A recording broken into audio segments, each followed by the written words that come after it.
ये चुनाव का मुद्दा नहीं है। इसके पूर्व में टेक्निकल कमी की वजह से टेंडर रद्द कर दिया गया था, लेकिन फिर टेंडर हुआ है और 106 करोड़ की लागत से ये टेंडर अलॉट हो गया है। सुपौल के जय माता दी कंस्ट्रक्शन को मिला है। 4-5 दिन 7 दिन में वो एग्रीमेंट करेगा। आपको चुनाव से पहले कि जो तमाम लोगों ने समस्या गिनाया है उसके निराकरण के लिए आपके पास क्या प्लान है? सबको मौका देंगे, आप खुद से माइक नहीं उठाइएगा। पिपरा विधानसभा क्षेत्र की दिशा और दशा कैसे बदलेगी? पिपरा विधानसभा में आप जब ये दावा कर रहे हैं कि आप चुनावी मैदान में हैं, तो आपका एजेंडा क्या है? शुरुआत करेंगे मैडम से, किरण कुशवाहा जी से, जो कांग्रेस से है। क्या एजेंडा है पिपरा को लेकर? 1 मिनट का समय मिलेगा, 1-1 मिनट में अपनी बात को रखनी है। किरण जी।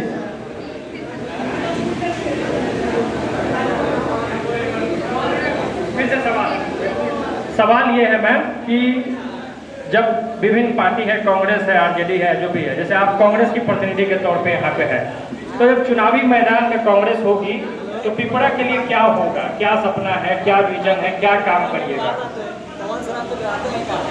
सबसे पहले पिपरा के लिए हम लोग बेशक से अभी बोलेंगे, लेकिन पूरे बिहार के लिए है कि नौजवान हमारे जो भाई हैं सिर्फ पलायन कर रहे हैं कि हम नौकरी करेंगे। जो सुखी संपन्न है उसके लिए ठीक है। अभी एक लड़का है उत्कर्ष कुमार, जो नीट का तैयारी किया और निकाल भी लिया है। आज पैसे के कारण उसका कहीं दाखिला नहीं हो रहा है। तो हम लोग चाहेंगे इस पे डिस्काउंट हो और जितने भी भाई आगे बढ़ना चाहेंगे उनके लिए ये सरकार सुविधा दे। और आज जैसे मुद्दा बन के रह गया, बोल रहे हैं कि चुनाव बाद वहाँ पे बनेगा ओवरब्रिज, तो ऐसा नहीं होगा कि हम लोग जो निर्णय लेंगे तो पार्टी चुनाव का इंतजार करेगा। जो भी होगा अभी पास हो गया है तो अभी बनना चाहिए। हम इनसे आग्रह भी करते हैं, विधायक जी से भी आग्रह कर रहे हैं कि चुनाव से पहले अगर कार्य प्रगति पे हो जाएगी तो हम लोग के लिए बहुत सुविधाजनक होगा। ठीक है माधव मधुकर जी, सवाल मेरा ही है तो सिर्फ मेरे ही सवाल का जवाब दीजिएगा। पिपरा विधानसभा के लिए क्या एजेंडा है? जो समस्याएं आई है उसका निराकरण का प्लान क्या है? देखिए, युवाओं के आइकन आदरणीय तेजस्वी प्रसाद यादव जी सिर्फ पिपरा ही नहीं पूरे बिहार को, पिपरा विधानसभा ही नहीं पूरे बिहार को भारत के जो है नंबर 1 पर लाने का वादा उन्होंने किया है। आप देखे होंगे कि पिछले चुनाव में आदरणीय तेजस्वी यादव जी जो उनका विजन था, चुनाव में कहते थे, तो हमारे एनडीए के नेता कहते थे कि 10 लाख नौकरी लाओगे क्या तुम अपने बाप के घर से पैसा दोगे, या विकास करोगे कि अपने बाप के घर से पैसा दोगे। लेकिन हमारे नेता जब 17 महीना आदरणीय नीतीश जी के साथ सरकार में रहे और आदरणीय नीतीश जी और तेजस्वी जी के दोनों आदमी के विजन से 17 महीना में जो बिहार ने कर दिखाया है वह देश में कोई नहीं करेगा। और भारतीय जनता पार्टी साथी ने बहुत सारे विकास योजनाएं गिनाई है। मैं इन्हीं के 10 सालों के अंदर पिपरा विधानसभा की जो समस्या है उसका मैं अंकित करना चाहता हूँ।